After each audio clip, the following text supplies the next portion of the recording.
أعوذ بالله من الشيطان الرجيم بسم الله الرحمن الرحيم ألم تعلم أن الله له ملك السماوات والأرض وما لكم من دون الله من ولي ولا نصير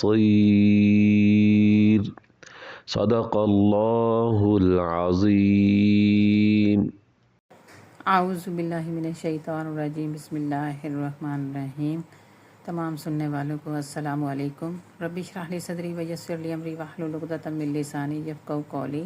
اللہ تبارک و تعالیٰ کے کرم اور فضل سے، اس کی دی ہوئی توفیق سے ابھی سورۃ بقرہ کی آیت مبارکہ نمبر 107 آپ نے سماعت فرمائی تلاوت۔ اب اس کا ترجمہ اور تفسیر جانیں گے۔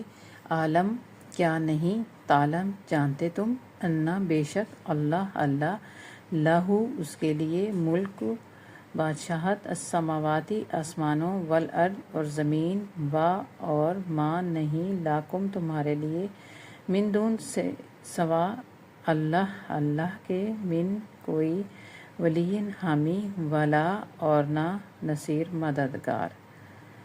کیا تجھے خبر نہیں کہ اللہ ہی کے لیے ہے آسمانوں اور زمین کی بادشاہی، اور اللہ کے سوا نہ کوئی تمہارا حمایتی ہے اور نہ مددگار ہے۔ اس آیت مبارکہ میں رسول اللہ صلی اللہ تعالیٰ علیہ وآلہ وسلم سے خطاب نہیں ہے، بلکہ اس میں عام مخاطب، عام مسلمانوں سے خطاب ہے، کیونکہ اس آیت مبارکہ کے جز میں جو دوسرے جز میں فرمایا گیا ہے نا کہ اللہ کے سوا تمہارا کوئی مددگار، کوئی دوست نہیں ہے۔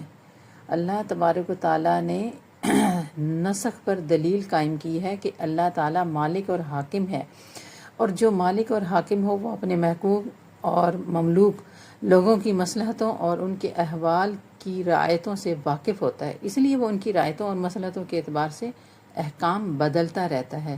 کبھی ایک مصلحت کے اعتبار سے ایک حکم نافذ کرتا ہے، اور مصلحت کے پورا ہونے کے بعد اس حکم کو منسوخ کر کے دوسرے حال کے اعتبار سے دوسرا حکم نازل کر دیتا ہے۔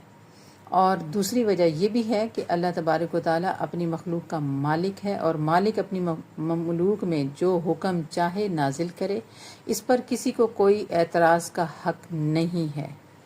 ولی کا معنی ہوتا ہے قریب، دوست، نصیر کا معنی ہوتا ہے مددگار۔ تو یہ اللہ تبارک و تعالیٰ نے بیان کیا ہے، جو تبیان البیان میں مفسر نے بڑی تفصیل سے یہ بیان فرمایا ہے اور رہنمائی فرمائی ہے۔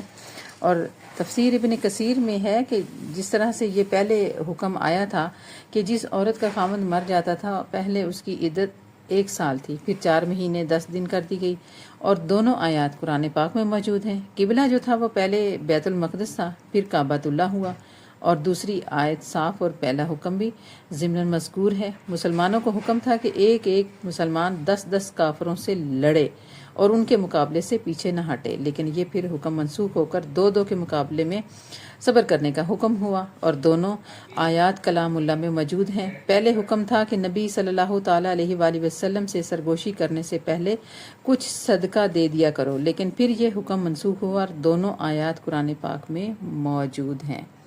تو رب تعالیٰ نے یہ جو فرمایا ہے کہ اے مسلمانوں، کیا میرے سوا تمہارا کوئی مددگار، کوئی دوست ہے؟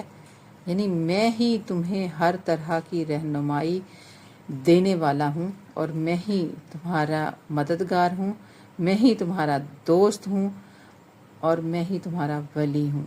اللہ تبارک و تعالی ہمیں حق بولنے، حق سننے اور حق سمجھنے کی توفیق عطا فرمائے۔ وما علینا الا البلاغ۔ صدق اللہ العظیم۔